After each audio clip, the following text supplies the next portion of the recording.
Hi guys, welcome. Today we will look at PPI, the Programmable Peripheral Interconnect module. In this tutorial, I will introduce you to PPI module. First of all, let's see how the peripherals are structured in nRF devices. So here you can see the peripheral connection. Each peripheral is connected with some task registers, the interrupt enable registers and event registers, and also the shortcuts. So I will explain them a little one by one, and as you can see in this structure, we have the task signal from the PPI and the event signal to the PPI module. So each peripheral can be connected with the PPI via these input and output signals. So first of all, let's see what is the task. All the peripherals contain two main components. One is the task and the other one is the event. The task can be very simple. It can put a pin to a high logic or low logic, or it can just invert the state of the pin. So this is the basic task, and so the tasks basically trigger the actions in a peripheral. They can be used to start up a particular behavior. So all the peripherals can implement multiple tasks and multiple events depending on the type of the peripheral we are using. So let's make it simple. The task is a simple triggering action register. So whatever we feed it, it's going to trigger the action. The next one is the events. The events are used to notify the peripherals. Basically, the events notify for the interrupts. If we enable the interrupts, the events can tell that they have received some sort of event. It may be a common GPIO pin, and we might have received some transition in the state of the pin, which can be from low to high or high to low. The peripherals may generate multiple events, and there can be multiple event registers. It depends on the peripheral type, and the events can then be connected with the interrupt registers. Then we can generate interrupts, and that interrupt is then registered in the processor, and then it's served as accordingly. So the third thing in a peripheral is the shorts, which is basically shortcuts. As the name suggests, the shortcuts can be used to directly connect a task with an event. What happens is, if an event occurs, and this can directly connect with the task, and that task can be performed as soon as that event occurs. Each shortcut is just hardwired with that specific peripheral. We cannot use this shortcut to connect it with the other peripherals. For that, we use the PPI module.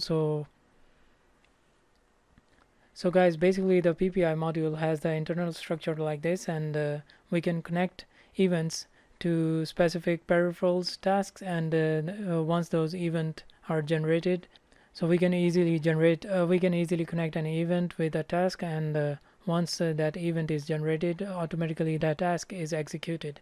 So the Programmable Peripheral Interconnect enables peripherals to interconnect autonomously with each other using tasks and events independent of the CPU, and the PPI allows precise synchronization between peripherals when real-time application constraints exist, and eliminates the need for CPU activity to implement behavior which can be predefined using PPI. The PPI has a total 32 channels, out of which 20 channels are open, and we can just connect them with any task or any events, and the channels from 20 to 31 are hardwired, so we cannot connect them to any other task.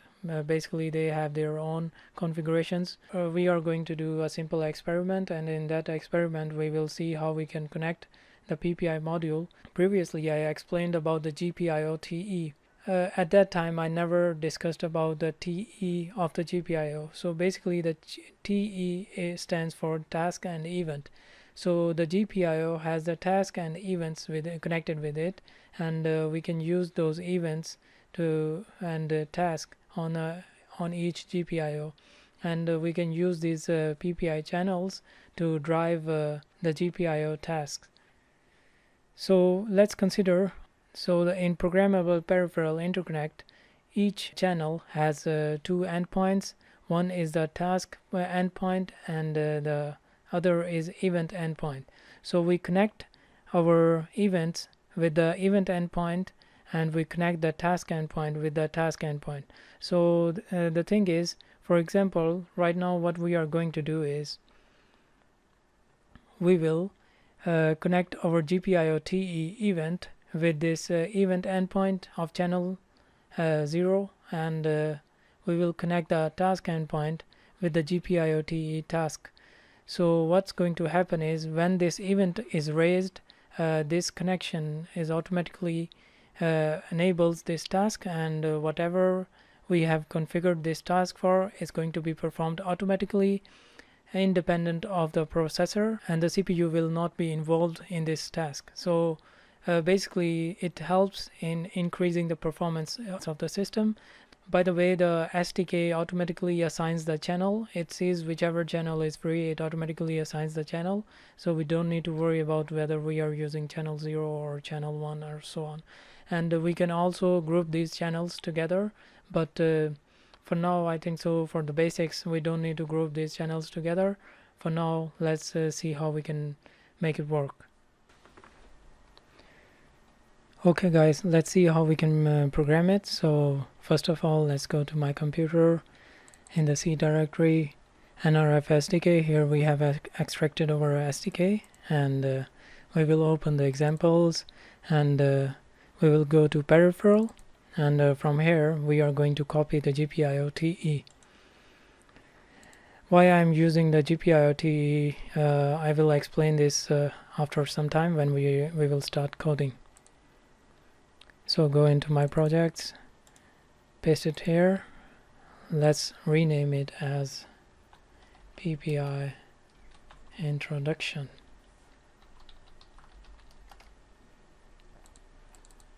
So go into the PPI Introduction folder, go into the PCA10040 because we are using nRF52832.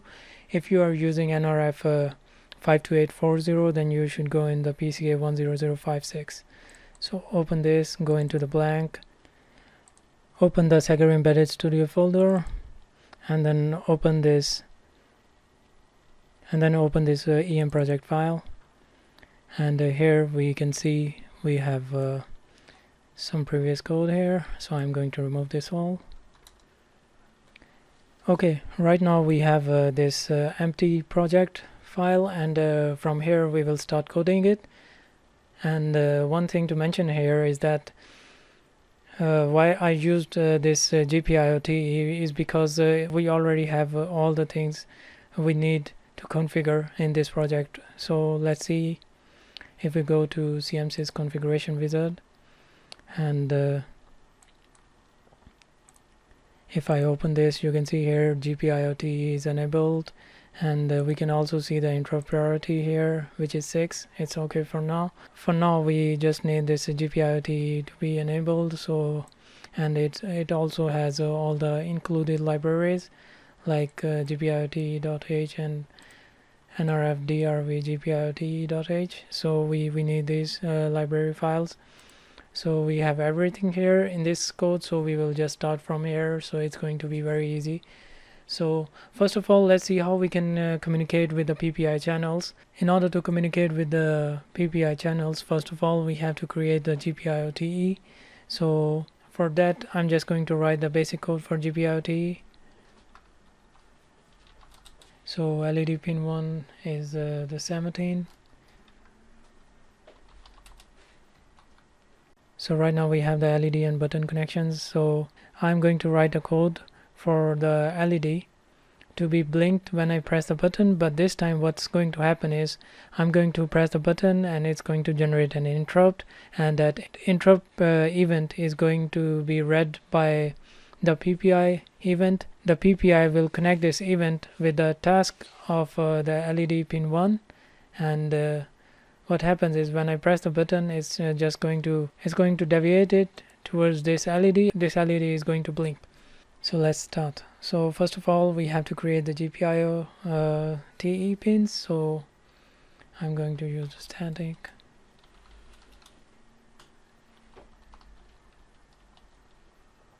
So we have to make sure we have a handler for the interrupt pin, so we are going to just create a simple handler for that. Just give it any name, whatever you like. Just make sure it's not any name from the library functions.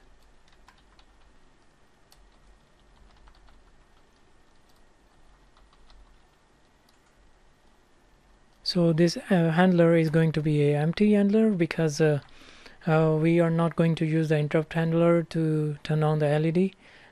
We are going to use the PPI module. It's going to deviate over interrupt event to LED toggle task. Previously I had never showed you how to use the GPIO TE to create a task on that specific pin. So this time we are going to do that. So let's see how we can do that. We have to create a variable for holding the error values. So now as we know that we have to initialize the GPIO TE module to make our pins work, so I have to initialize it, make sure it's initialized only once. Just initialize it.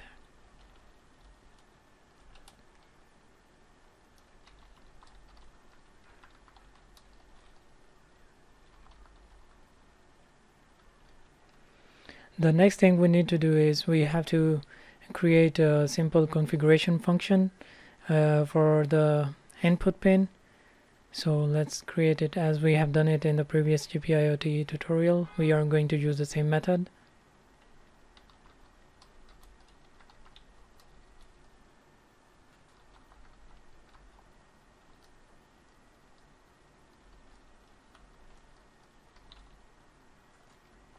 So we use this structure to hold the configuration values.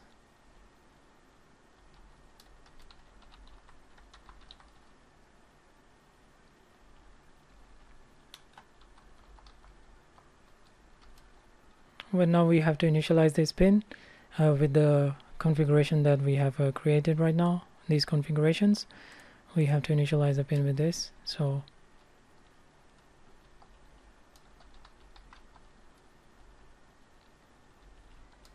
and the first parameter would be the button pin, that is the pin 13, so I'm just going to use that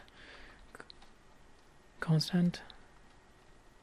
And next I'm going to use this in config for the configurations of this pin, and the last thing is I'm going to give it that interrupt handler.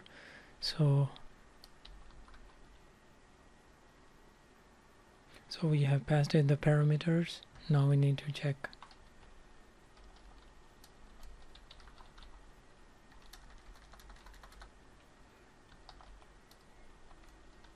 So the next thing I'm going to do is I'm just going to create another pin, and this pin would be initialized as an output pin, and I'm going to connect it with the task. So basically what I'm doing here is I'm just going to create another pin, and it's going to be an output pin, and it's going to be connected with a task.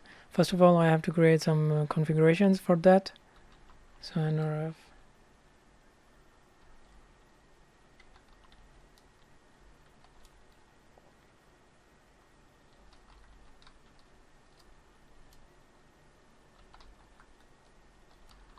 So here you can see we have a different output tasks. So if I connect it with the task high, so whenever this interrupt is going to be raised, then this pin is going to go in the high logic.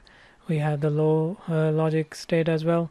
I'm going to connect it with the toggle task. So what's going to happen is whenever this interrupt occurs, the PPI module is going to connect this interrupt event with this GPIO toggle task, and automatically that interrupt causes this task to start toggling the LED. We need to initialize it. So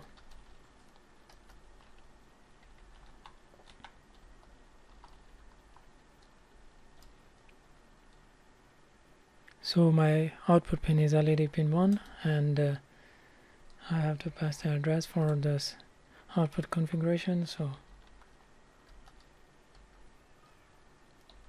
And next thing is we have to check if some error has occurred during this initialization procedure. We have to enable both of the event and task, the interrupt event and the task. So let's enable them. So I'm going to enable this is going to be my LED pin, so I am connecting it with this LED pin.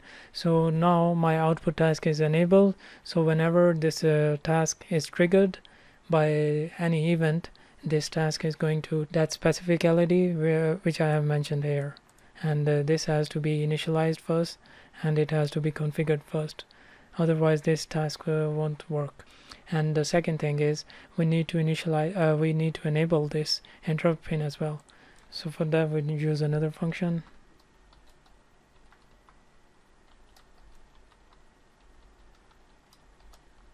Here we have to pass it the true variable to enable this.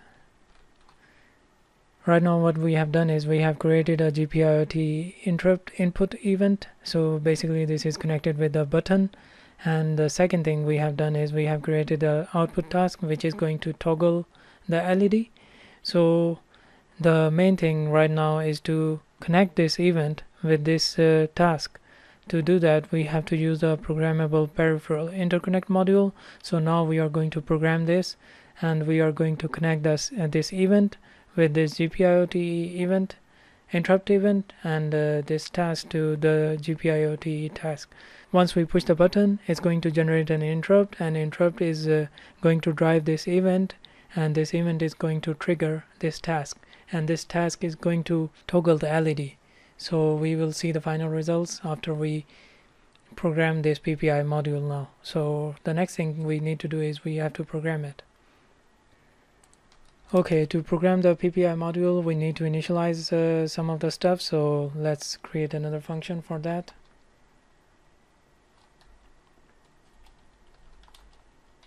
So first of all we need to create that variable.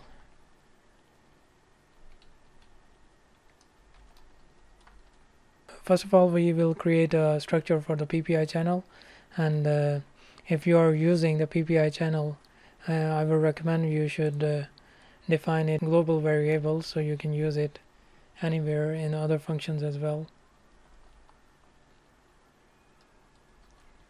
Okay, this channel is going to be automatically assigned by the SDK, so we will see how we have to initialize the channel and then we have to connect it. To connect the event with the task, we need to get the address of the event and the address of the task. So for that we will need two variables, so I'm going to create two more variables here. So let's say this button event address, and the second would be LED task address. So first of all we are going to initialize the PPI module. Same goes with the PPI module. Once you have initialized it, don't initialize it again in anywhere in the code, otherwise there would be an error.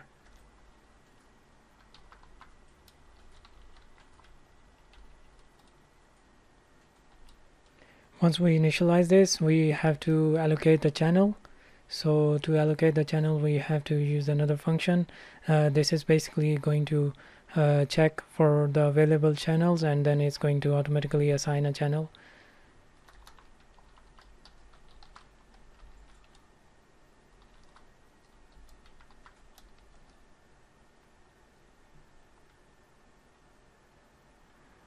Once the channel is allocated, next thing we need to do is we have to save the address for the button event and LED task. So for that we are going to use specific functions that are provided by GPIO. So we will use them. So let's see, button event address is equal to whatever pin you mention here. It's going to just check in the GPIO and it's going to retrieve its address. Ask for the button pin 1, so it's going to save this address in this variable for the event. And now we need to get the address for the task, which is the LED. So let's save this, and here we are going to mention our LED pin. So now we have saved the address for the event and for the task. Now we need to assign this to a channel. So for that we are going to use another function and assign this, and then we will enable the module, and then it's going to be automatically connected. So let's assign the channels. First of all, I need to pass it the PPI channel. The second parameter would be the event address. So this is the button event address, and the third one is the task address. So here in this case it's LED task address. And finally we need to enable this module, otherwise you won't see it working. So we need to enable this.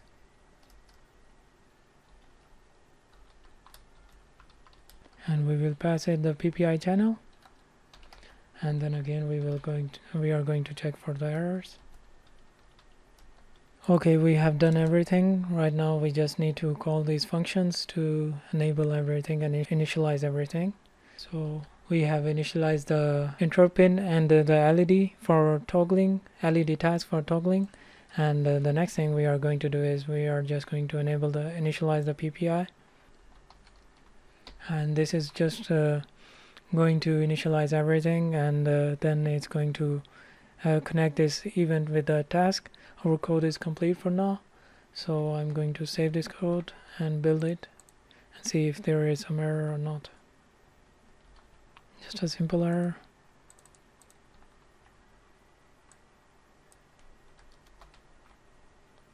And now I'm going to build it. Oops.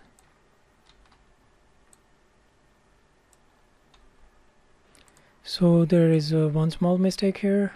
I have to put the value true here, and now it's done. Okay, once the code is built, we will just go into the target, make sure your J-Link device is connected. So go into the connect, erase all, and then download the code. So right now, if this is the button 1 and this is the LED 1, so if I press this button, and as you can see, an interrupt event is generated, and that event is then triggering a task via the PPI module, and the task is to toggle the LED. So the LED was turned off, now it's turned on. If I press it again, this event is going to be routed towards the task again, and this time the task is toggling the LED, so it's turning it off. So if I press it again, it's turned on, and then press it again, it's turned off. So you can see the PPI module is now working. This is all happening without the help of the processor. Okay guys, that's it for today. Thank you very much for watching, and please be sure to subscribe to my channel if you're new, and hit the bell icon to get the notifications on time, and hit the like button if you like my video. Thank you very much for watching. See you in the next video.